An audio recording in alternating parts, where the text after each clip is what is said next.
Hey, kia ora koutou whānau. Welcome back to another edition of Big Less Husky news than 7 days ago, but still a teeny bit there with Pat and Chewy.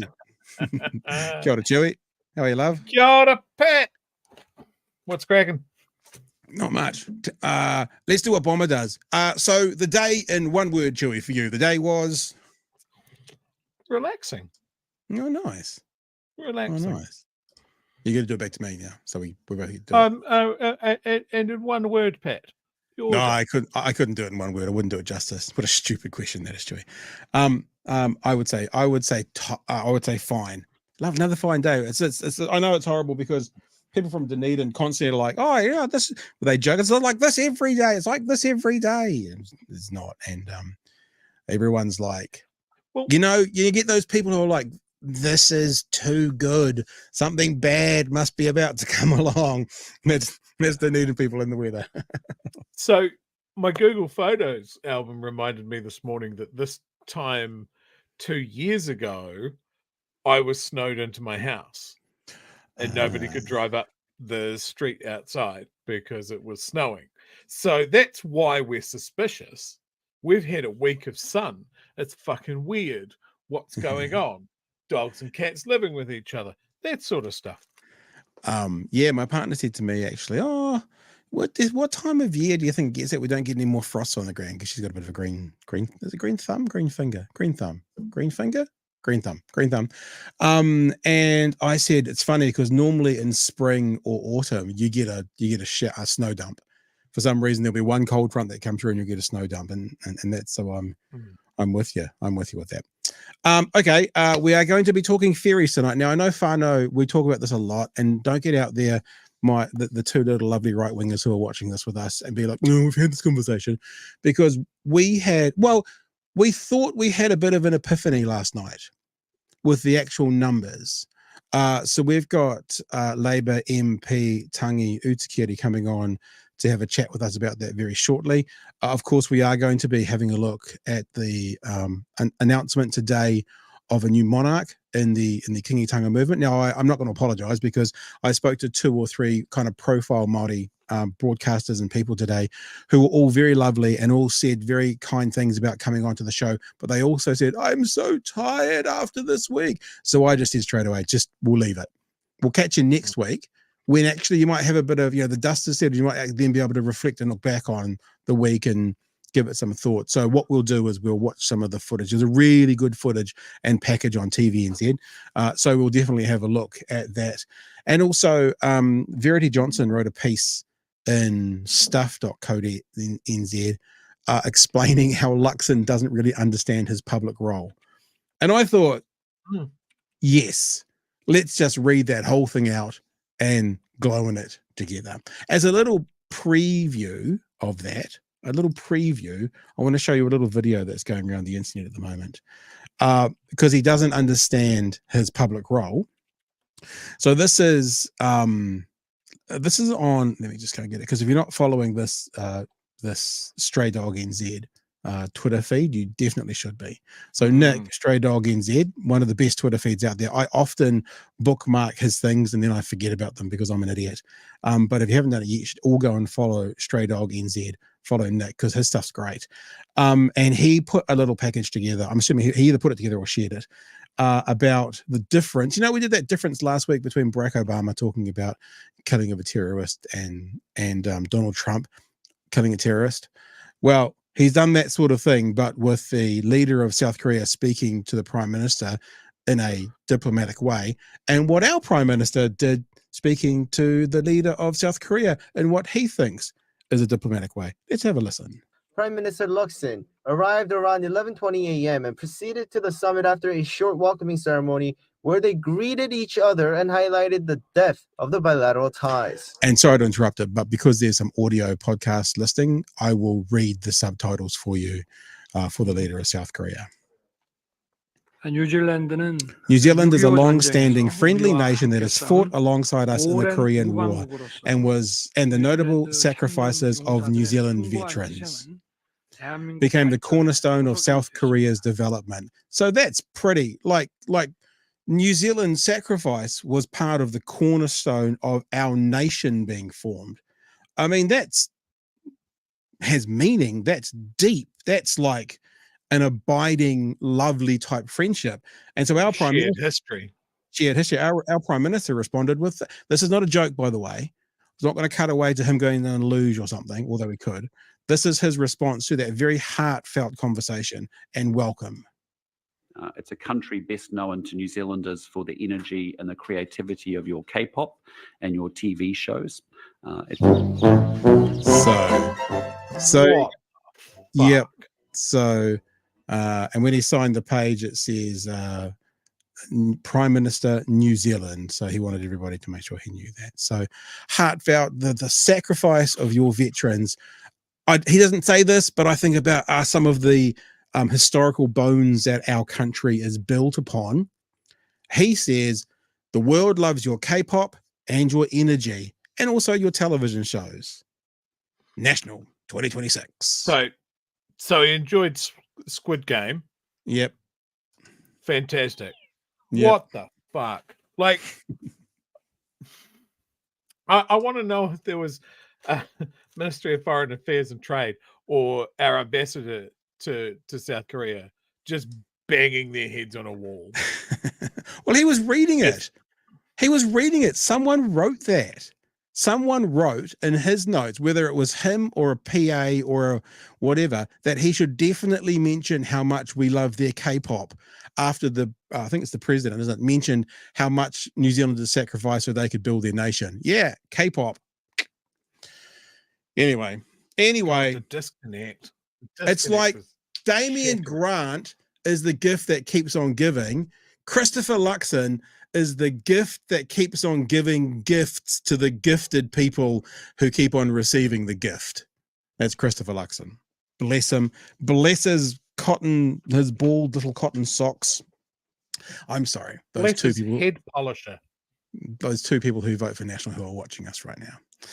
Okay, let's have a look at this. As I said, I know we've talked ferry for a long while, but I'll just be honest with you. We are going to try and make this anchor around National's neck as heavy as possible because they have fucked a generation of travellers between the North and South Island, and we cannot let them remember it. At the same time, they're spending $33 billion on fixing potholes. But of course, remember, roads of national significance, roads of national importance don't include the quote-unquote road between the North Island and the South Island. That can only be either a bridge, a tunnel, or ferries. Doesn't include that road. It only includes the ones that they can put their mates' big trucks on to move product around the country. So we're not going to move away from this, and we're not going to let up on this because this, as I said last night, I hope there is a naming competition for when these eventual new ferries, the second-hand Corollas, turn up. And my vote is going to be for the SS Baldilux. Just so every time you are on that little boat going across the strait, throwing up because it's doing this, you remember who put you on it, as opposed to the Labour Party who are going to put you on something that would have just cruised through those waves. That's my thoughts. Oh, sorry, I'm getting a bit ranty. Huh? It's not a way to introduce a guest. So joining us to have a bit of a chat about this is Tangi Utikere, who is a Labour Party MP. He's currently the opposition spokesperson for Transport, Oceans and Fisheries, Racing, Winston must love you, and Associate Education Pacific, as well as Labour's Chief Whip. Tangi, welcome to the show, sir. Oh, tēnā kōrua, boys. Great to be with you tonight. Yeah, hopefully we haven't scared you off by getting a little bit too kind of grumpy before we even start. We're not grumpy with you though, so you're safe. Not at all. You're safe. Okay, so what we really are keen to do, and I connected with the Labour Party today, and I talked about Barbie Edmonds may be coming on and having a talk about this, because Barbie Edmonds seems to be someone who's quite public about the ferries, and she brought up the conversation in the House where she got Nicola Willis to admit that even with the ferries that National's looking at, they're still going to have to rebuild the wharfs, so it's still going to cost a shit ton of money, which they said they didn't want to spend. And I had this little thought last night in this little stream of consciousness show that we have, that I went, now, National keeps talking about the $3 billion blowout, but actually, it's not going to be a $3 billion blowout, because there's going to be an amount that was set aside at the start, and then that's going to have grown a bit, and then that's going to have grown a bit, and then that's going to have grown a bit to $3 billion. So let's say the original quote was 1.5 billion, then it would only be a $1.5 billion quote unquote blowout if we're using their narrative. So I wanted to get to the bottom of this, and I did a bit of looking around in the last 24 hours. And Tangi, I found this article, which we did share last night, but because it was a bit of a stream of consciousness, I didn't quite have the time to take it all in. This is from beehive.govt.nz, straight from the Beehive. And if you go through that, this is the time frame regarding Interislander ferry replacement project iRex. Now, I won't highlight them, but I've been through it to have a look at some of the salient numbers. So in 2018, November of 2018, the investigation for Project iRex said it would cost about $775 billion, pardon me, for the ferries, only for the ferries, right? And then in November of 2019, so a year later, they estimated it just under $1.4 billion for the total project. So I'm assuming that's including anything they needed to do to the wharves. Then we wait for a couple of years. So we're at 1.389 billion in November of 2019. June of 2021, the estimation was 1.45 billion. And then the one that I find most interesting is this one here, February of 2023. The estimation was 2.6 billion.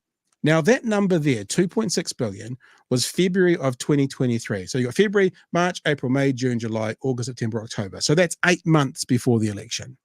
So 8 months before the election, the National Party knew, according to this, I'm assuming, unless they can't read, that the estimation was going to be $2.6 billion.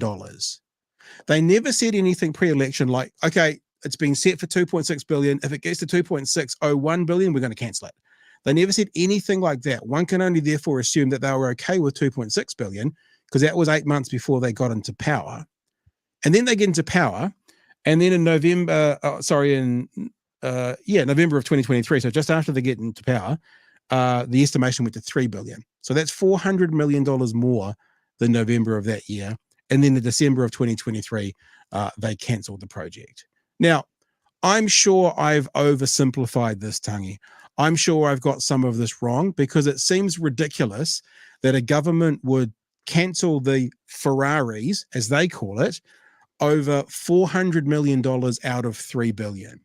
But because I'm a moron and I don't know how this whole political game works, that's what it looks like to me. It looks like they knew it was at 2.6 billion. They never said anything. And then when it got to 3 billion, they went too much, $3 billion overrun, $3 billion overrun. When actually the difference between pre-election, when it was going ahead, and then cancelling it, is only $400 million. I think I finished my 9-minute sermon. I'd just like to throw it to you and go, what have I got wrong? And what are we seeing with those numbers? Yeah, hey, thanks. And thank you for not letting up on this, because it is an absolute shambles that National have got us into. And let's be honest and frank about this. We don't have any solution on the table that we're hearing from them at the moment either. You know, every day we wake up and we still don't know. We still ferries? don't know what the break fee is going to be. The break fee could be $1 billion. We still haven't been told. It could. And, you know, the blowout as a result of the stupid decision that they took in December, you know, we're nearly 9 months since that decision, is going to be catastrophic in terms of timing. That is what the blowout's going to be. Hey, that sheet that you put up there, that shows that information. I mean, Nicola Willis says, well, I didn't know about the 2.6 billion until negotiations. The reality is this, and this is really important, is that when that figure first arrived, there was a lot of pushback from Labor ministers in the government saying that's not good enough. You need to go away. You need to rethink. You need to come up with other options. And so what we have is Nicola Willis and the National Party basically banding around a figure. They talk about more than $3 billion. No, that was not ever in front of Labor ministers making that decision. And the key thing also is that at the time of post-election, so when the election result came through, the government had to basically, the acting government at that time, had to preserve a number of options. It was over to the new government to make the calls. In the end, they decided to pull the can on that, and we're still waiting. So what I think is really disappointing here is that the government are just banding around a whole range of figures to basically try and run people scared that they've made the right decision, but they have not come up with a replacement. You say that Nicola Willis says she wasn't aware of that. Now, I mean, I struggle to understand that because, you know, with like a degree in English, I mean, it may not give you the qualifications to be a finance minister, but it should certainly give you the qualifications to read a document. And we're being told that this government is the government of business, but it sounds like what you're saying to me is they didn't do their due diligence on this. One would think that's a fairly simple business practice. So how can she come out and say, well, I never saw that? Seems like that's a bit of a red herring to me. It is very simplistic. What is also simplistic, though, is the finance minister basically making this call clearly without all the information in front of her in December. And just this week, we've learnt, you know, like there were documents released that said to the current government, to the cabinet, that cancelling the deal of 551 million for 2 ships would lead to the potential diplomatic issues and you know, the ability for us to save face might be quite difficult. We've learnt this week that they basically informed the South Koreans less than 1 hour before she publicly made that announcement. And how did she actually inform them? By 2 text messages. Yeah. Now and that actually, is they not actually due diligence at all. technically they didn't actually inform them before, because it was very clear from the ambassador sent a text and said, can I call you? And they said 26 minutes later, sent another text, which was 26 minutes before the announcement. There's no evidence that those texts were received by the people. So just because they sent them, they may not have known before the announcement was made. Here's a question for you, Tangi. And it was a question from one of our punters, maybe last night, Chewy.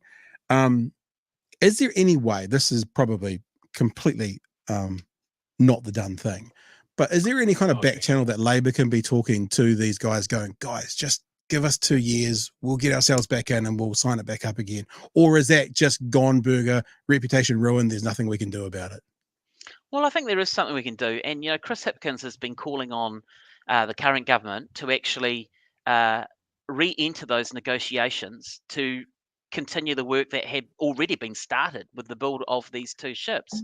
What's really disappointing is we've got Luxon over in South Korea. You know, he talks about himself being a businessman and upskilling himself and all those sorts of things. Well, if he's so good, why can't he go and have a conversation about, hey, guys, look, I'm sorry, we got it wrong. Let's go back and renegotiate that deal. Let's build the ships that were already on offer. But, of course, Nicola Willis doesn't want him to do that because she's already called the shots. Yeah. So it's you know, what we can do is continue to highlight the fact that this is a dodgy, bad decision that they have made. And, you know, I'm really also surprised that Winston Peters, who is a big fan of rail, these replacement ferries need to be rail enabled. Barbara Edmonds, I know she, you know, is keen on this as well. Her and I were on the Interislander on Friday last week. We were at the ports in Marlborough, visiting, looking at what has been done, talking with the mayor, talking with the harbour master, talking with the crew, right down from the bows, the bottom of the ship, right through to the top on the bridge. You know, these are hardworking folk. Now, this is a government that said, oh, well, we'll just push out the maintenance by another 5 years. I've asked Simeon Brown, is there money in the budget? Oh, don't worry about that, he says. This is a government that is just completely removed from reality. And we cannot have the current fleet basically pushed out by another 5 years, and we're still waiting for new ferries to arrive. I have to say, I'm getting married in January. Oh, congratulations. I think. Is it January? Yeah, I think it's January. And for our honeymoon, we're thinking about doing a complete traverse of the whole of the country, north to south, south to north. And so we've been looking at the ferries. And because of the problems with the current ferries, I'm now going to probably have to spend an extra $80 to $100 each way to make sure I get the tickets that is refundable because I think it's like $420 for a refundable ticket, or the cheapest one is $327. And I'm going to choose to pay the more expensive amount because we can't trust these ferries. Now, I know, don't get me wrong, I know that the new ferries wouldn't have been here yet, and I probably still would have had to have done that. But not that the new ferries are here, not yet. But the conversation I'm having, people will have to do that for maybe now the next 5 years rather than the next 18 months. And that's part of the problem. Chewy, jump in, mate. What do you want to throw around on this? Well, I mean, you bring up the disruption from the passenger side of things. There's been little mention of the freight side of things. Every consumer item that needs to move from north to south and south to north has to go over those ferries. They have to be reliable. And at the moment, it's kind of like this bodged thing of like some of the ferries will take rail freight without, even coming off the wagons. Some of them need to be double-handed onto little trucks and all of this sort of stuff. And that seems to be good enough for Nicola Willis, that there's that inefficiency there.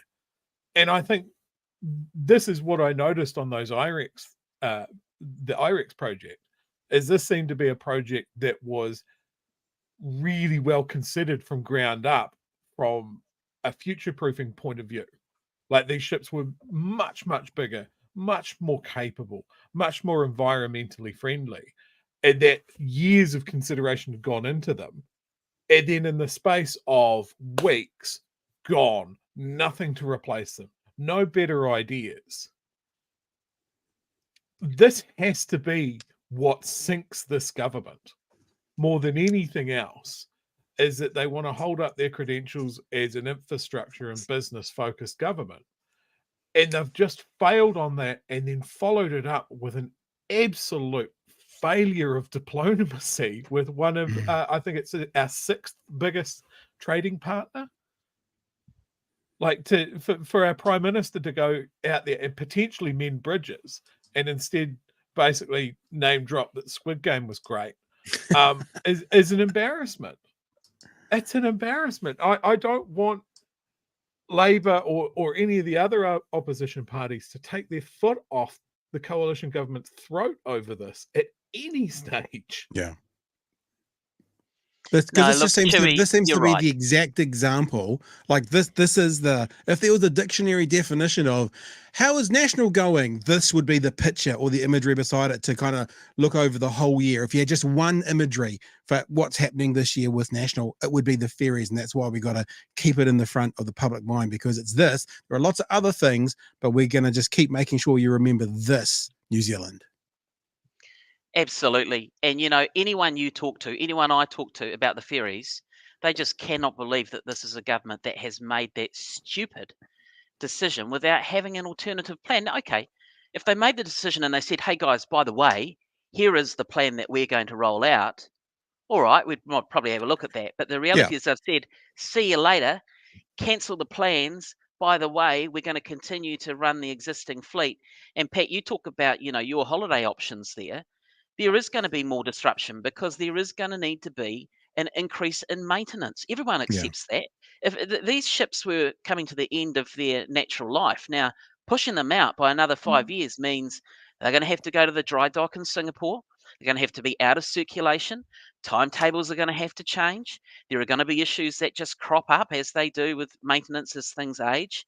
The disruption to freight, as Chewy has said, is a really big deal. Nicola Willis, others, Simeon Brown, think that, you can, roll on, double handle, move off. It is going to add an extra $150 to $200 to every container that is going to be put onto the ferry that is not rail enabled. Now, this is from a government that says that they're into it for business. Well, how does that work out when it hits your bottom line? It is just dumb. Yeah. And as you've said, and as we all know, without the solution, they came out with their talking points of secondhand Corolla. For a nice secondhand Corolla, don't need the Ferrari. And then they got told there's no such boat in the world that is secondhand that would do it. And then they started looking at the other series, which are smaller ferries but brand new. And then we find out they have to actually build wharves for those ferries anyway. And Tangi, I'm concerned about this, yeah, because there's no way. Let's just say the cancelling of the last contracts all up is going to cost them $1 billion, and that's very plausible.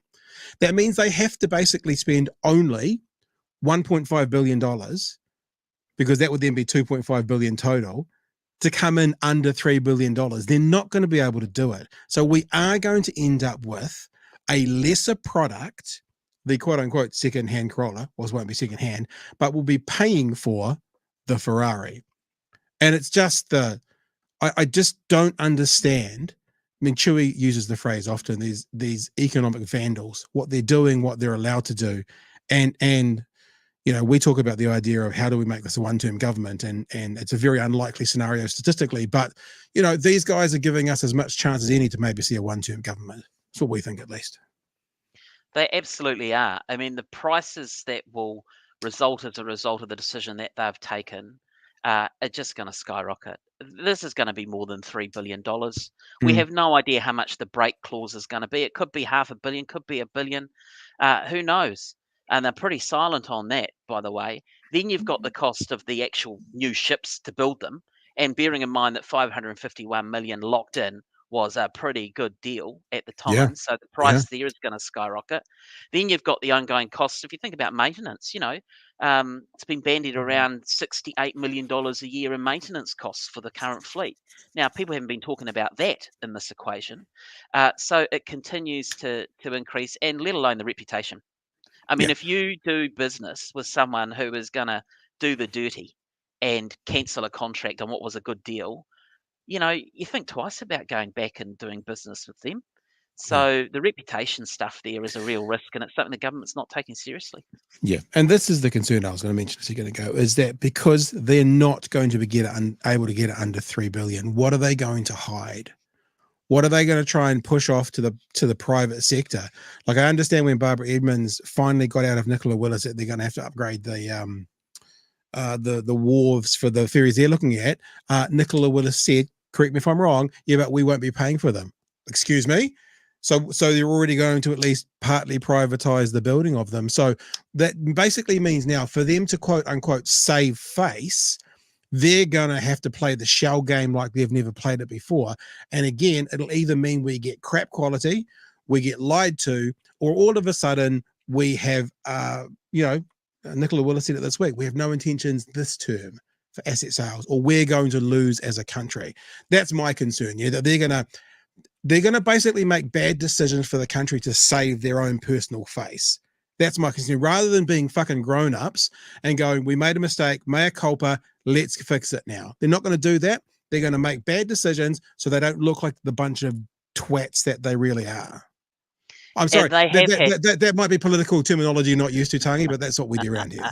It's all good. I'm from Palmy. We're used to a lot of terminology around here. I'll give you that. But, you know, the key thing there is that they have had plenty of opportunities to say, mea culpa, you know, we got it wrong. But they are so pig-headed that they are just not going to do that. 100. And this is going to, you know, it is going to cost people. It is going to cost business. It's going to cost families that want to travel along the Interislander or on the Interislander. But you're also right about the portside development. Nicola Willis did eventually concede to Barbara Edmonds that how much is the government going to put into portside development, landside development? Zilch, zero. And what does that mean? Well, it means privatisation. It means, you know, that's the only way. If the government is saying we're not going to put any money into it, but there's going to have to be upgrades, well, who's going to pay for that? And then what does that mean for councils and others, you know, Wellington or Marlborough Council on both sides of the strait as well? It is just shambolic and not well thought through nor executed. Yeah. When we get to the end of these conversations, I was going to say, Joe, we get to the end of these conversations, I tend to shut up, and then Chewy tends to wrap up in a beautiful package and makes all the professional sense in the world. So I'll just throw it to you, Chewy, and get myself a drink. I didn't even need to throw. One of the things that I think we've covered just the economic bad news of this, the diplomacy fail, the lack of long-term vision. And I think that lack of long-term vision is really going to hurt them in a particular way, is that this is a political hot potato that is not going to go away. because the moment one of these old ferries goes down, it's going to link back to Nicola Willis. Yeah. It's going to link back to Luxon. And so they'll be sitting there going, fuck, I hope the maintenance schedules are enough to keep up. Because if one of these ferries goes down anytime in the next 2 years, that's it. Nobody's going to shut up about it. There is a direct line between a broken ferry, or even worse, a ferry dead in the water in the middle of the strait full of people, and Nicola Willis. And that's just bad, stupid politics. Yeah. It is. These current ferries, which, let's be frank, are very shortly going to be beyond their... Well, it's interesting because they suddenly came up with a new report this year when they needed these ferries to run a little bit longer. Say, oh, actually, they've got another 5 years in them. Well, this fleet are running on Christopher Luxon and Nicola Willis's watch. And whatever happens over the next 5 years that they are running, whether it's, maintenance schedules or issues, is on them. Because we had an alternative in place and it was coming, and it was coming pretty soon. And, I listened to, who was it? Oh, Matt Ducey, who's Associate Transport Minister, says, a decision on the ferry replacement is imminent. That's his word, it's imminent. And then we heard Nicola Willis say, a decision should be out by the end of this quarter, which is the end of September. And now Goldsmith, recently is saying, well, basically, I'm not able to confirm that a decision will be anytime this year. So they themselves don't actually know what they're doing. And it is just an absolute shocker. It really is. At the next election, Tangi, and I'm sure me and Chewy are happy to help with this, all Labor needs to remember is to put this back on to National, because gently I'll say, at the last election, when National sold the lie about the 15-year-olds' performance in secondary schools, we didn't have much of a pushback from many in Labor saying, yeah, that's because they brought in national standards and we all told them it would happen when it did, and it did. So they were smart enough to be able to palm off those 15-year-olds results to Labor when actually they should have owned it themselves. So I guess what I'm saying from a supporters side, from that side of the spectrum, is we got to make sure that you guys and us in the media leave this decision with them. If there is a death and a breakdown or whatever in the middle of your next term, which happens to be in 4 years, and they start going on and on about under Labor's watch, we just have to make sure they continue to own it. Hey, look, thanks for popping your cherry and being with us tonight. First timer. Very good to be with you. Before you go, and because we haven't got anyone. Oh, very good. We haven't got anyone to talk about the new Maori monarch and stuff. Do you want to say anything to Naru Wahia and the Tūranga Waiwais, the events over there over the week? You're welcome to share any thoughts if you want. Yeah, thank you. And I want to acknowledge the passing of Kīngi Tūheitia, who was someone who was really focused on kotahitanga unity, and acknowledge the new Maori Queen. And just looking at some of the coverage today, the heartfelt sort of sentiment that those up there were expressing towards the new Queen, I think does actually bode really well for the future. A continuation of the former King's focus on bringing people together, which in the current environment is not easy, in terms of some of the decisions and rhetoric that's coming out under the current government. But I do want to acknowledge that the mantle has passed to the new from the King to the new Queen, and we all, look forward to the unity that no doubt she will bring with her leadership. Yeah, I'm freaking excited that a 27-year-old's in there. That probably means, and hopefully, that all things being equal, there's a 50-year reign coming up, which I think will do nothing but help the Kingitanga movement, especially moving forward and bringing a continuity in. It's exciting. It's really exciting. Totally. Hey, thanks for joining us tonight, man. Anything else to wrap up the show? You want to mention anything? Oh, I just think the announcement of the new Maori Queen just ties into something we've mentioned on the show a couple of times of a real high watermark of young Maori leaders that are coming through. I think it's absolutely perfect and appropriate that it is a young wahine that is picking up the mantle. Yeah. It was a good vibe, just reading about it. Yeah, very cool. Hey, Tangi, thanks for joining us tonight, man. Really appreciate your time. Thanks, Pat. Thanks, Chewy. Go well, boys. Right. No worries. All the best. Cheers, bud. Yeah, I'll tell you what we'll do next. Actually, I just want to watch the one news story again. It was a lovely story. It had a whole bunch of information on it. I know that you guys get on here. The funniest thing is when people join us and they don't know what we do, they get angry when we kind of talk over the commentary. But I'm like, that's what we do. That's why people come and join in with us. It's a commentary show. Let's but react I think, to but I think devastating tonight, politics. maybe we'll just play the whole clip and just watch it together or something. I don't know. I don't feel like it's going to involve a big amount of cutting in and out, but it was really nice clip, and I think it gives it. I'll put people's chats up as we watch it. Yeah, and let's speak of chats. There is a few super chats in there. Thank you guys for joining in. Aroha my whānau, late fee. Thank you, Ruru. I've got my wrong glasses on. We've had ourselves a super sticker from Matt. I can't see that in the system, but we'll all see it if you're on the tube that is you. Another late attendance compensation. Thank you, Brent. Wooming says the ferry F-up shows Nats are economic vandals. Brent says, thank you very much. I mentioned that and that just to talk about the thing. All these people are saying, hey, congratulations. I thought that was pretty much knowledge by now. But yes, getting married in January. Hoping to get ourselves a 2-week holiday afterward. Actually, haven't had a holiday for 3 years, so that's the plan. Thank you, Brent. Appreciate that. Peter says this government is cosplaying New Zealand as a continental country, and they don't seem to realise we're an archipelago. I don't really understand. I mean, I've heard those terms, but what's the difference? Continental would mean kind of like European parts of Europe. Continental. That's what I think of when I hear continental. Archipelago, out on the edges, a colonized country that's off in the distance. How would you use those words? Joined together with other countries with a land border where it's easier to trade. Okay. Whereas, so continental meaning a land mass, archipelago meaning off on its own. Man, we're far away from everything. Yeah. We're an exporting and importing country. Yeah. And this is why I find Luxon's absolutely inept diplomatic mission to be so dangerous. We have a super chat here that says didn't hear it from me. So what do you do with that? Do you put it up? Do you not put it up? I think overall he's joshing, so we'll put it up there. Thank you, very generous super chat there, Campbell. Thank you for that. New train going up north, bought by Fonterra. You didn't hear it from me. Also sad that one of our Kiwi Rail overhead maintenance team also almost lost his life. He is doing okay. Update.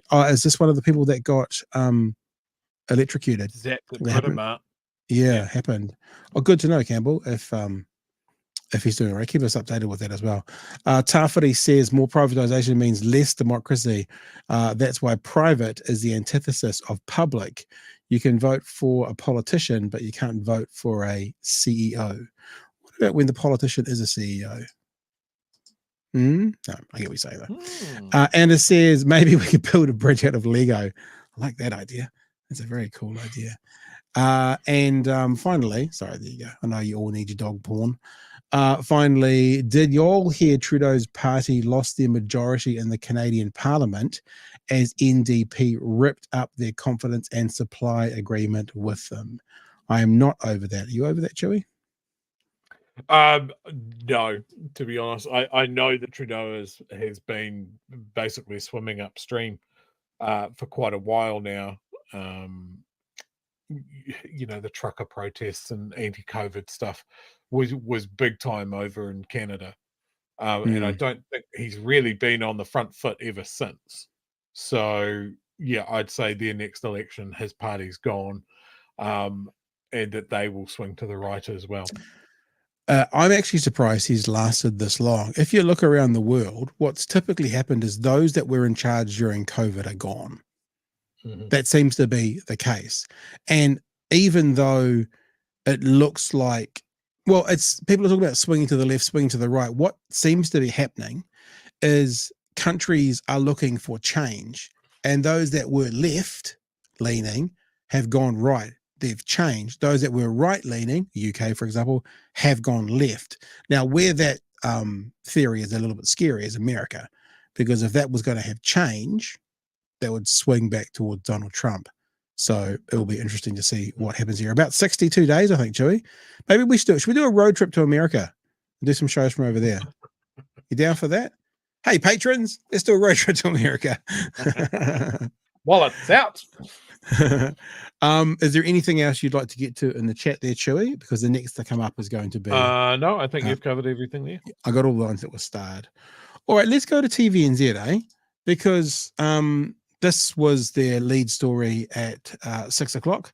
And I think that it does a really good job of commemorating the week and the day today, which was a coronation and a burial. So let's just go have a look together as to what one you said about it tonight. Great sorrow, but also celebration, as Queenie Ngā Wai hono was crowned the new Maori monarch. Her first task, perhaps one of the hardest, accompanying her father on his final journey, taken down the Waikato River with a fleet of 4 waka to Taupiri Maunga for burial. Thousands lining the streets and on the riverbanks to witness the traditional ceremonies. Right now at the marae, they're packing down after the week-long tangihanga, many hands making light work. We have extensive coverage for you tonight with our One News team in Waikato. Yeah. In a moment, we hear what it meant to mourners who travelled from far and wide to be here, and the role of the new Queenie. But first, Māori Affairs reporter Te Aniwa Hurehanganui on a moving day. After days of mourning,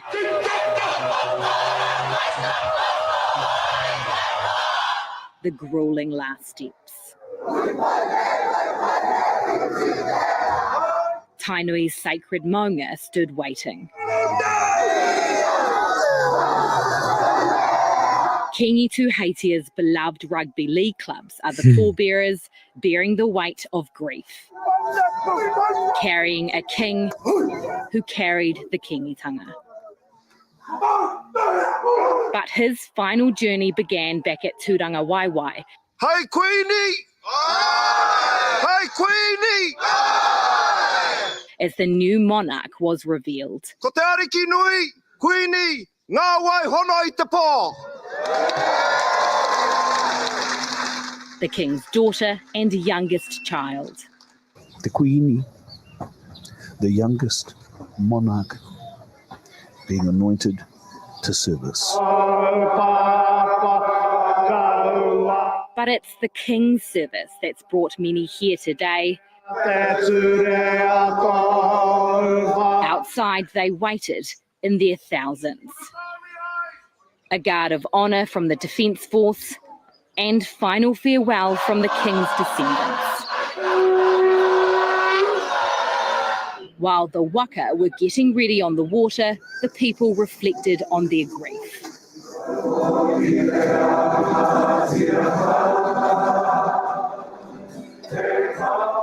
How can you say, e tangi ana te wairua? My spirit cries. How can you say, e ti hai ana te tarauna? The very heart of my heart is being ripped.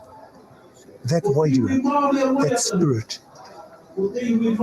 has permeated these last 7 days.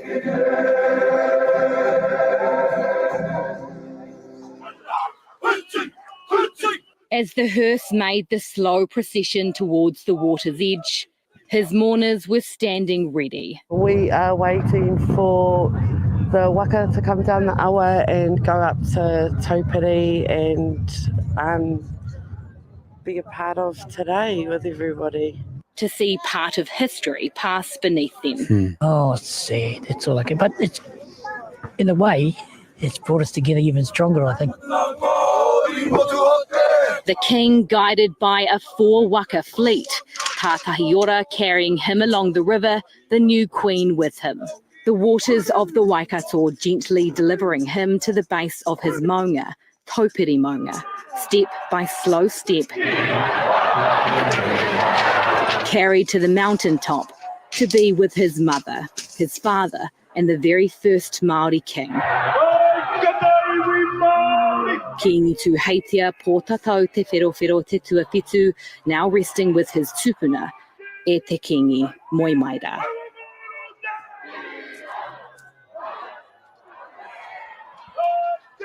We'll bring in Tianua now. All week, Tianua, people have been talking about Kīngi Tūheitia's message of unity. Was that on display today? Well, that's right, Melissa. Kīngi Tūheitia's enduring hope was for kotahitanga. He wanted the Maori people and the nation as a whole to set aside their differences and come together, and that was absolutely on display today everywhere you looked. I spent most of the day on the bridge overlooking the Waikato River, and it was just incredible seeing the number of people who came out to farewell the king. The riverbanks on both sides were full. I met families who left Otaki at 3 a.m. to be here, kaumatua who spent hours on buses. I even saw people travel here by horseback. Organisers have told me that there were 20,000 people in and around the marae alone. That's not including the crowds further up the Waikato River or around Taupiri Maunga, and that is a testament to the mana of a king who loved his people, who served his people, and whose legacy will live on. A remarkable crowd to be in. Thank you very much, Tianua. Kia ora. So that's actually just part of the TVNZ story. It went on to other parts and bits and bits, and they showed people coming on trains and that sort of thing as well. But one thing, I nearly interrupted. I had to hold myself back, but was when the gentleman on top of the bridge said and I jotted it down, this has brought us together even stronger. You know how we've joked this year about how, Winston Peters and David Seymour, part of the irony as to what's gone on this year is they have been the reason that Māori have been brought together. I just wonder if this now is another layer on top of that. And I wonder if the passing of Kīngi is going to solidify Māori even more. And so that when, these white supremacy, ideologies and policies come out of people like Seymour's mouth, that this is an instance, and I'm not saying that they wouldn't have been, united anyway, but this just might be one more layer on top. It seems that that's what they're all saying, and they're all talking about, the message of unity that they've been put from the recently deceased king. I'm the wrong person to talk to about the, what Māori do and feel sort of thing. But I just wonder if this is going to be another layer to unify a Māori population that is already becoming pretty unified thanks to some of the stuff this government's doing, Chewy. I have a lot of thoughts wrapped up in this. After some initial misgivings about how media were covering this, or whether they were slow to realize what a big thing this was, they've certainly brought it home in the last couple of days. We've spoken about it on the show at length this year, that it almost seems like, well, it's not seems like, it is, Māori, being Māori and holding Māori things important has been under attack this entire year. And I can see that as a Pākehā at the bottom of the South Island. I can't imagine what it is like for someone where it is more close to home. Yeah. So to see this transition happen, this show of something that is uniquely Māori, felt refreshing. Yeah. And I think, as I alluded to earlier in the show, to see that we now have a young woman as a Maori Queen just feels right. And it feels exactly what we've been acknowledging all of this year, that there is a generation coming through now that is going to have a huge impact and is going to blow out of the water the opinions of old, dusty white supremacists, such as Michael Laws, who's decided today of all days to release a video saying, "I'm sick and tired of Māori being paraded as some sort of special people." That is a truly worthless opinion from someone that I would consider less than worthless, but deciding to hit publish on that today. an utter lack of class. Just a little side note, and not to put any kind of lifelong responsibility onto young shoulders, but you've got a 26-year-old queen. I'm also thinking about Hana Rafiti Maipi, being young woman in Te Pāti Māori and being a leader amongst that. There, I wonder, now you've got these two Māori women in their 20s who are, I don't know, ready to spend the next 30, 40, 50 years leading their people and stuff. And I thought, Chewy, I wasn't going to play any more. But actually, when you talked about that this might have more meaning to, there is a second part of this conversation. It just goes for 3 minutes. And I'm sorry, I haven't queued this up, but I did watch it live. I'm pretty sure on this one, they speak to some Māori women about what this means. So I'm just going to hit play, and it's only 3 minutes. We won't go to the commentary afterwards, and we'll just continue on this conversation. New leader of the Kingitanga Movement, Te Queenie Ngā Wai hono Itipo is the 8th Māori monarch and is just 27 years old. She has a passion for kapahaka and already has experience representing her people. Political editor Mikey Sherman has more. The most stirring of welcomes, ending what was great anticipation. At exactly 10 this morning, the 8th Māori monarch emerged to a thunderous reception. At 27 years old, she's a particularly young monarch. Queenie, Ngā Wai hono i te pō. Just so proud to be a witness to this. It's a day of celebration and sadness as the new queen sat next to her father's coffin. Hey Queenie! Hey Queenie! Te whakawahinga, the raising up ceremony, begins with the same Bible used for the first king in 1858. What we've just witnessed was an incredible moment. Then sacred oils, and Ngā Wai hono i te pō is officially anointed. Queen. Ngā Wai hono i te pō. Absorbing the moment, she sat where her grandmother once did as queen, now only the second woman to lead the Kīngitanga movement. I've always looked at her and thought she was made for this. Koia tērā. Koia te queen. Ngā tāhua. An outpouring of love. You need a hug? Where's the car? You need a hug? Thousands upon thousands. If you didn't hear that clearly enough, the young boy beside him, probably son, do you need a hug? And she said yes. Lovely. Gathered to get a glimpse of Te Queenie, Defence Force personnel in prime position with plenty of phones at the ready. Te Makau Ariki accompanying her husband on his final journey as their daughter followed behind, signalling hers would be a reign for the generations. She was one of our main tutors for kapahaka ex-Wharekiro Rākau Manga, so she had quite a strong connection with our Hunga Taiahi. I'm just so inspired by her grace and the dignity with which she holds herself with, and I'm keen to be led by her. Ngā Wai hono i te pō was head girl at Te Wharekura o Rākau Manga in Huntly. With a Masters of Arts from Waikato University, she's passionate about kapahaka. In recent years, serving in governance roles representing the Kingitanga. It's certainly a big job, isn't it? Yep, sure is. And I think she's going to do really awesome. Oh, I think there's a new uprising for Māori. An uprising with a new Queenie to lead the way. There you go. That's the end of that story. Anything else you want to add to it, Chewy? I mean, that's basically you said, for people who has more of a connection to it, there they are. Mm-hmm. I don't want to focus too much on this because I've already mentioned Michael Laws and that sort of thing. I noticed the Herald also shut down their comments on the story because, of course, they did.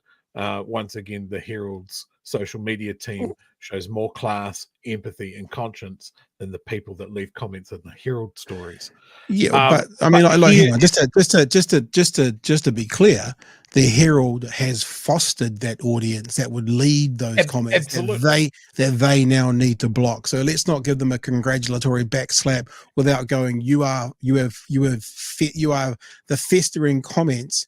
You have laid the manure for that to grow in New Zealand Herald, News Talk, Michael Laws, Plunkett, all you people have happily and readily laid manure on the people so they could grow into the festering sores we have in front of us today.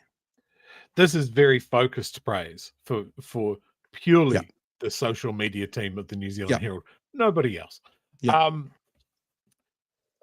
I see a lot of people online sort of commenting that they're learning about this, learning about why it's so important. It's on their radar now, and this is because the media did pick up the pace and explained a lot of this to people. You know, I'm not professing to be an expert in the Kingitanga movement or anything like that. Like a lot of people, I've been learning about it this week.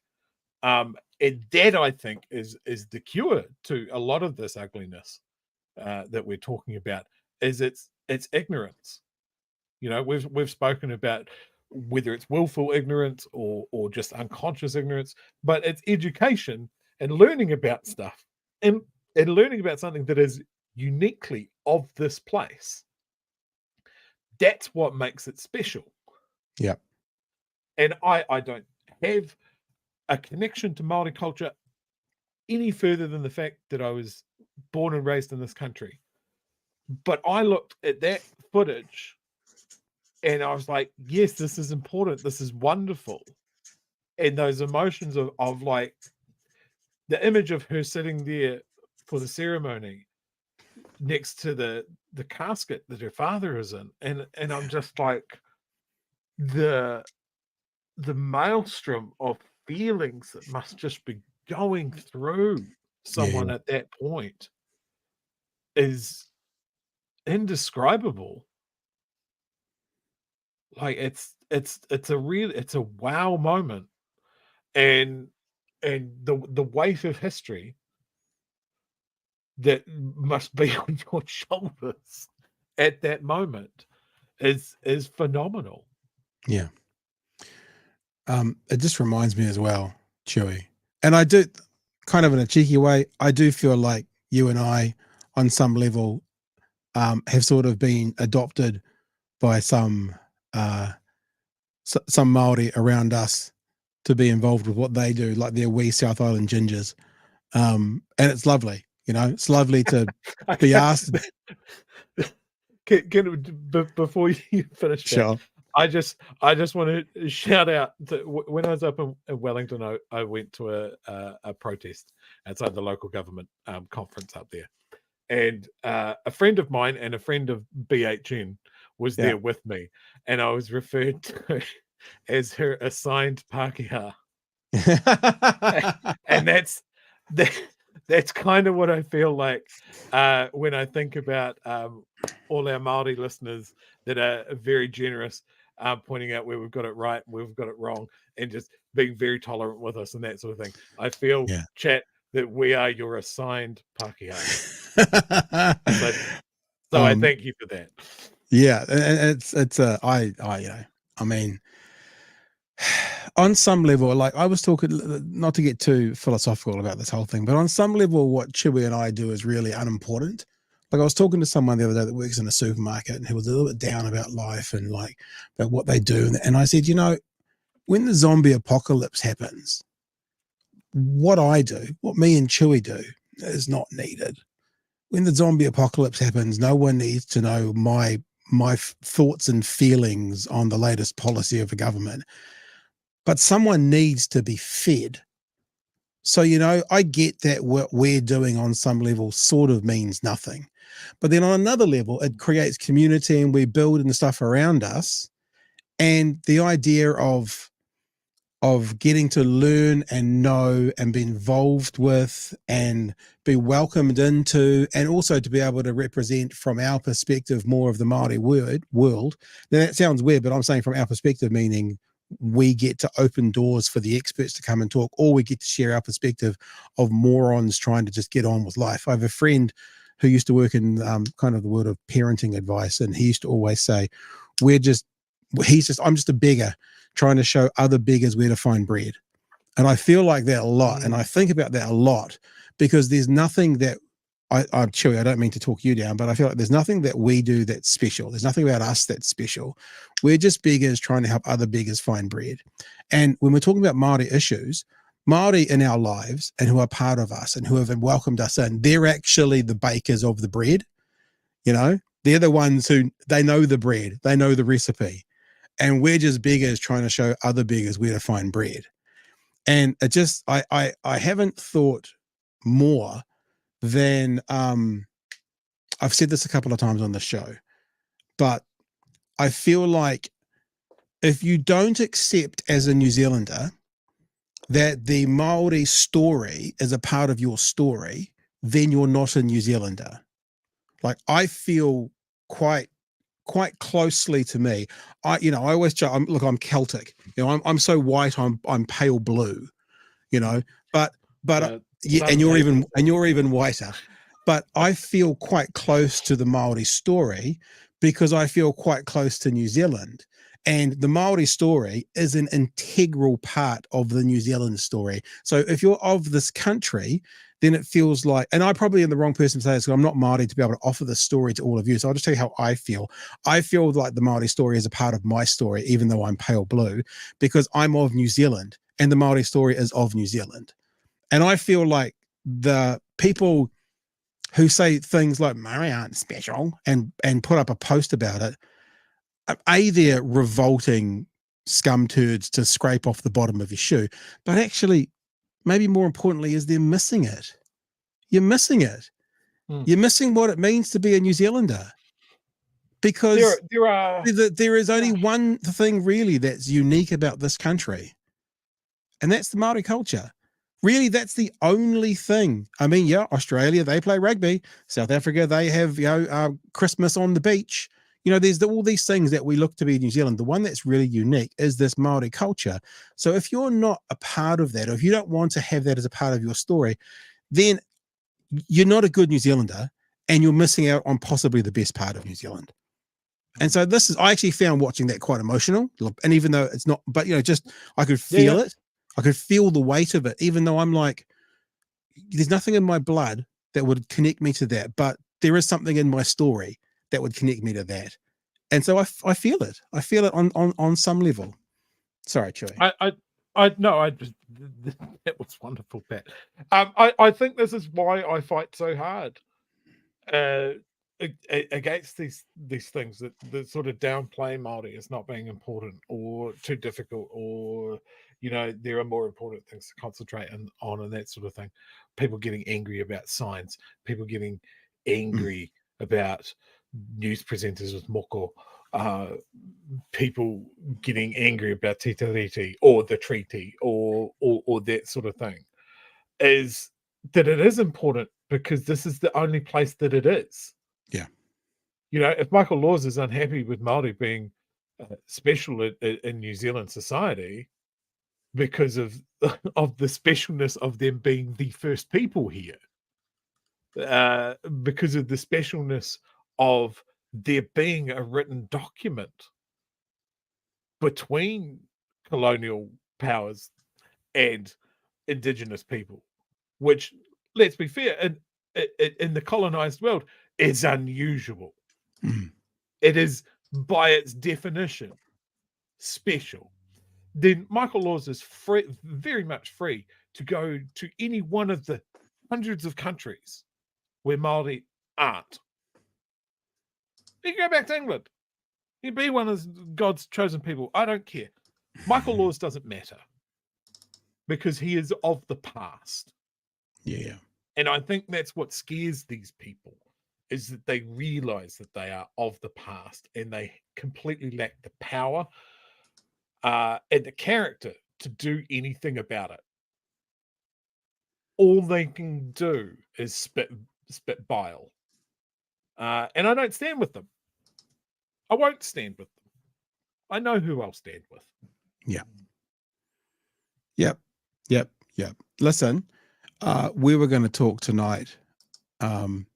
Verity Johnson wrote an interesting piece about Luxon doesn't understand his public role. But you know what? Fuck Luxon. I don't want to talk about him tonight. I think this is a really nice. Yeah. I just think this is a really nice moment to finish on. Yeah, Right? it's a nice moment. And look, I'll just give you guys this, which is an image from the thing. There you go. Obviously, he doesn't understand his public role. He's a fucking retard. Sorry, I shouldn't use that word. He is a mental case. He is a dick. There you go. It's a better word. So I don't want to do it tonight. And if you want to read that story as I speak, I'm putting it to all the chats. There you go. You can go read it for yourself. It's a great article, and it's really well done. And again, I do apologize for that word slipping out. It shouldn't have slipped out. I'm a bit emotional. Let's get to the chats, and then let's wrap up for the night. I think we've come to a nice conclusion for the week, and we don't need to convince anybody that this guy is a fucking idiot. We don't need to convince you of that. Don't need to convince anyone of that. So in the chats, Campbell are correct. This is about the electrified worker. The worker at Britomart, as a consequence, all works where isolation of the overheads is required are suspended until further notice. Okay, means no rail network rebuild, no CLR, massive impacts. Well, sounds like a big story, Campbell. Thank you for sharing it with us. Mata says they are offended by Maori being Maori. Wow. Yep. Tawhiri says, unlike Michael Laws, the Kingitanga is never forgotten. Sort of what you were saying, Chewie. It's a dying thing. Matt Hunter has sent us a super sticker, which I can't see in this, but everyone can look at that on YouTube. And if you're not on YouTube, then you can go on YouTube and have a look at Matt's super chat. All right, guys. Yeah, I just feel like this is a nicer place to stop rather than talking about baldy locks. Screw them. But, you know, what people could do with that photo. Maybe we should have a caption this thing.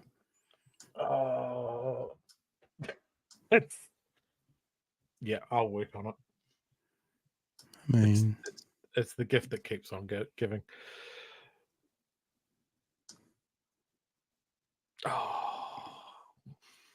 That's as close as I can get it. There you go. That's fine. That's close enough. I'm sorry I haven't sent out an invite for the meetup this week. I will do it straight after the show. If you are a paid patron, and I noticed there's been some sign-ups tonight. I see you, Ella. You will receive an invite tonight for a meetup on Saturday, and it is going to be in the morning. I'm sorry. I know some people were asking for the afternoon. It is going to be in the morning. It is going to be at 11 a.m. and it is going to be on Zoom. As many people who want to come can come, whether it's 2 people or 20 people. We just spend kind of a half an hour together, and I hear from you guys, and and Chewie comes along sometimes, and we just have a chat and give you space to share your thoughts with what you want to tell us about the show. And, you know, you patrons are the people who really keep this thing together and keep it running. And you are the reason that me and Chewie are going to go to America for the American election. Hey, Chewie, is that right? Oh, Jesus. Back to Colorado? Bring popcorn for the Civil War. All right, guys. Thank you for that for tonight. We're done for the week. Back again Monday night, 9 p.m. for another edition of Big Hairy News. That's got no sound. I don't know why that's got no sound. No sound, because it's on mute. I think my outro song was much better than this one.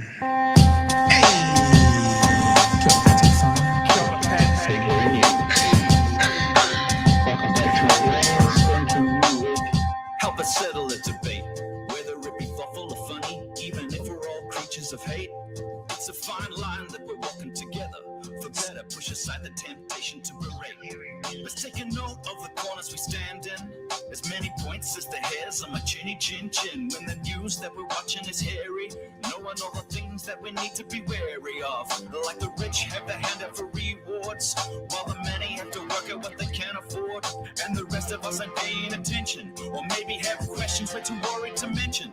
Other media is still dwelling on trivial facts, vetting bees from the rice and the mice from the rats, and picking and choosing a war path to run, linking ourselves with the hill to die on. It's gotta come down to a welcoming vibe, with an A and a self and a higher in mind. All have a lean either this way or that, and will be analyzed by both Chewie and Pat. With the evil in the world trying to mess with your head, And you're sitting on the couch, you're thinking chivalry's dead. Each night, two nights, they're gonna sing you to bed.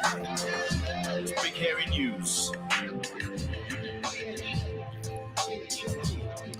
All right, whānau. We'll catch you for Monday night. Stay safe over the weekend. Remember, if you are a paid patron, your name is scrolling by at the moment. 11 a.m. Saturday morning if you'd like to catch up. And other than that, I think I'm done for the night, Chewy.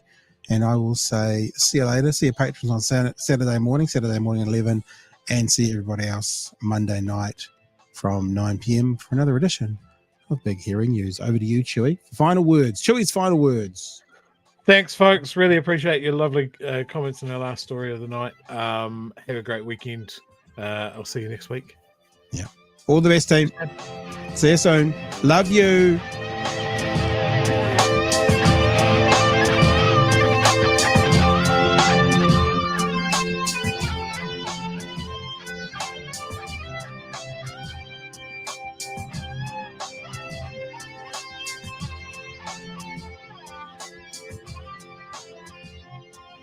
No.